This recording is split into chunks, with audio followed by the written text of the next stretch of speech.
성경의 시간과 공간, 빛의 옷과 우주여행 일부입니다. 아담과 하와는 죄를 짓기 전 옷을 입고 있지 않았지만 부끄러워하지는 않았다고 성경은 기록하였습니다. 그런데 죄를 짓고 난 후에는 자기들이 벗은 줄을 깨달았습니다. 아담과 그의 아내 두 사람이 벌거벗었으나 부끄러워하지 아니하니라. 창세기 2장 25절. 이에 그들의 눈이 밝아져 자기들이 벗은 줄을 알고 무화과 나무 잎을 엮어 치마로 삼았더라. 창세기 3장 7절. 여기서 눈이 밝아졌다는 말씀을 죄의 눈이 밝아졌다는 뜻으로 오해해서는 안 됩니다. 옷을 안 입고 있었던 것 자체가 죄가 아니고 그것을 알게 된 것도 죄라고 할 수 없습니다. 또한 성경은 눈이 밝아졌다는 의미를 죄를 알게 되었다는 의미로 쓰지 않았습니다. 그들과 함께 음식 잡수실 때에 떡을 가지사 축사하시고 떼어 그들에게 주시니 그들의 눈이 밝아져 그인 줄 알아보더니 예수는 그들에게 보이지 아니하시는지라. 누가복음 24장 30절 31절. 내가 말하기를 나는 부자라 부요하여 부족한 것이 없다 하나 내 곤고한 것과 가련한 것과 가난한 것과 눈먼 것과 벌거벗은 것을 알지 못하는 도다. 내가 너를 권하노니 내게서 불로 연단한 금을 사서 부요하게 하고 흰 옷을 사서 입어 벌거벗은 수치를 보이지 않게 하고 안약을 사서 눈에 발라보게 하라. 요한계시록 3장 17절 18절. 그러므로 그들의 눈이 밝아졌다는 뜻은 단순히 자신들이 옷을 입지 않다는 사실을 깨달았다는 것입니다.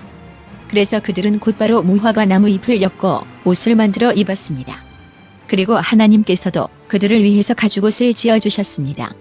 여호와 하나님이 아담과 그의 아내를 위하여 가죽옷을 지어 입히시니라. 창세기 3장 21절. 이러한 상황을 보면 옷을 입고 있지 않은 상태를 아는 것이 죄의 결과인 것처럼 보이지만 그렇지 않습니다. 요한계시록에 벌거벗은 것을 알지 못하는 것이 죄라고 하였기 때문입니다. 또한 아담과 하와는 죄를 짓기 전에는 자신들이 벌거벗은 것조차 알지 못하고 있었는데 요한계시록에서는 그 모르는 것을 죄라고 하였습니다. 그러므로 아담과 하와가 벌거벗었다는 것을 모르던 상태나 깨달은 상태 모두 죄와 관련이 없다는 것을 알 수 있습니다. 하지만 죄가 아담과 하와에게 어떤 변화를 만들었고 그들은 갑자기 자신들이 벌거벗었다는 것을 깨달았습니다. 벌거벗었다는 것은 입었던 옷이 없어졌다는 뜻인데 그들은 처음부터 옷을 입고 있지 않았습니다. 그러므로 그들이 입고 있었던 옷은 입고 있다고 할 수도 없고 벗었다고도 할 수도 없는 특수한 내부적인 옷이었다고 추측할 수 있습니다. 무화과 나뭇잎이나 가죽옷처럼 외부적인 옷이 아닌 그들의 몸의 자연적인 한 부분 같은 옷이었음을 알 수 있습니다. 우리는 동물들이 벌거벗었다고 하지 않고 옷을 입었다고도 하지 않습니다. 왜냐하면 동물들의 옷은 외적인 옷이 아니라 그들의 몸의 한 부분이기 때문입니다. 마찬가지로 아담과 하와도 인공적인 옷이 아니라 내적인 옷을 입고 있었던 것입니다. 천사도 옷을 입고 있다고 성경은 말하였습니다. 마태복음에는 천사의 형상이 번개 같고 그 옷은 눈같이 희다고 기록하였습니다. 큰 지진이 나며 주의 천사가 하늘로부터 내려와 돌을 굴려내고 그 위에 앉았는데 그 형상이 번개 같고 그 옷은 눈같이 희거늘. 마태복음 28장 2절 3절. 누가복음과 사도행전에서는 천사의 옷을 찬란한 옷, 빛난 옷으로 표현했습니다. 성경에 흰 옷이 성별을 의미하는 상징적인 의미로서 쓰였기 때문에 흰 옷을 입는다는 것을 오직 상징적인 의미로만 해석하려는 경향이 있습니다. 하지만 천사를 설명하면서 그 형상이 번개와 같고 그 옷은 눈같이 희다고 하였기 때문에 옷이 희다는 의미가 단지 천사가 거룩하게 보였던 것을 상징적으로 표현하기 위한 것이 아님을 알 수 있습니다.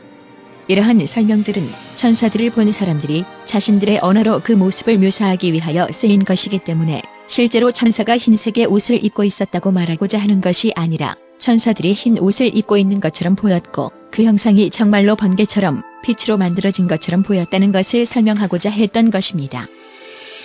성경은 우리도 구원받아 하늘에 가면 천사들처럼 흰 옷을 입을 것이라고 말씀하셨습니다. 이기는 자는 이와 같이 흰 옷을 입을 것이요 내가 그 이름을 생명책에서 반드시 흐리지 아니하고 그 이름을 내 아버지 앞과 그 천사들 앞에서 시인하리라. 요한계시록 3장 5절. 이 일 후에 내가 보니 각 나라와 족속과 백성과 방언에서 아무라도 널리 셀 수 없는 큰 무리가 흰 옷을 입고 손에 종려가지를 들고 보좌 앞과 어린 양 앞에 서서. 요한계시록 7장 9절. 그러므로 아담이 죄를 짓기 전에는 앞으로 구원받을 사람들이 입을 그 흰 옷을 입고 있었던 것이 확실합니다. 이 흰 옷은 상징으로만 쓰인 말이 아닙니다. 이기는 자는 이와 같이 흰 옷을 입을 것이요라는 말씀만 보면 거룩함을 나타내는 상징으로만 쓰인 것처럼 보입니다. 그런데 아담과 하와는 자신들이 벗은 줄 알고 실제로 무화과 나무 잎으로 옷을 해 입었습니다. 그리고 하나님도 실제로 가죽으로 옷을 해 입혔습니다. 흰 옷이 오직 상징적인 의미로만 쓰였다면 무화과 나무 잎도 가죽 옷도 실제가 아니라 상징이어야 합니다. 그러면 창세기 3장의 모든 사건들이 다 상징이 되는 문제가 발생합니다. 그렇기 때문에 흰 옷이 상징적인 의미도 가지고 있지만 동시에 실제적인 옷도 되는 것입니다. 단지 우리가 그 옷이 무엇으로 만들어졌고 어떻게 우리에게 옷으로 작용을 하는지 모르는 것뿐입니다. 그리스도께서 변화하실 때에도 가장 확연하게 바뀌어진 것은 바로 그리스도의 옷이었습니다. 저희 앞에서 변형되사 그 얼굴이 해같이 빛나며 옷이 빛과 같이 휘어졌더라. 마태복음 17장 2절. 이 성경절을 그대로 보면 단지 옷의 빛깔이 매우 흰색으로 변하여졌다는 것처럼 보입니다.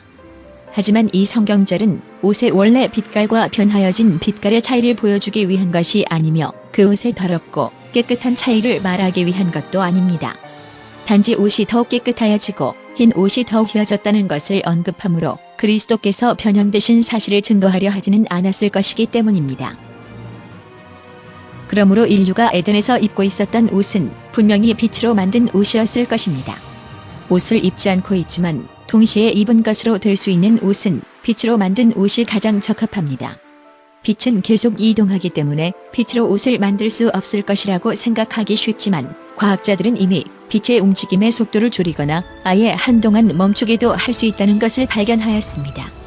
성경에도 불기둥과 구름 기둥에 나온 것 같은 멈추어 있는 빛이나 하늘로서 큰 빛이 나를 둘러 비추매라는 성경 말씀에 나왔던 빛 같은 기능성 빛들에 관한 언급이 나옵니다. 그렇기 때문에 빛으로 옷을 만드는 것은 충분히 가능한 일인 것입니다. 빛이 우리 몸의 한 부분으로서 몸을 감싸고 있으면 단지 빛이 옷으로서의 역할을 하는 것뿐만 아니라 우리를 보호하는 역할도 할 수 있습니다. 또한 빛이 우리 몸의 일부가 되면 우리가 빛처럼 움직일 수 있는 능력도 줄 수 있습니다.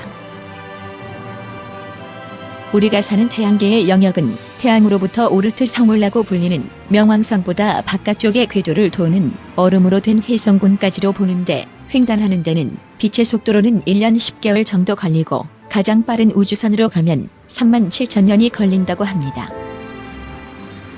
우주가 원홀로 연결되어 있다고 가정하더라도 우리의 이동 속도로는 태양계 안을 관광하는 것도 불가능합니다. 아담과 하와의 생활권이 단지 지구의 대기권 안에만 있었던 것이 아니라 자유롭게 태양계와 온 우주를 여행할 수 있었을 것이라면 그들에게 특별한 이동 방법이 있었어야 합니다. 또한 그들이 우주를 오가면서도 아무런 환경적 해를 받지 않기 위해서는 그들을 보호하는 특별한 보호막이 있어야 합니다. 그것이 바로 빛으로 만든 옷이었을 것입니다. 성경의 시간과 공간, 빛의 옷과 우주여행 일부였습니다.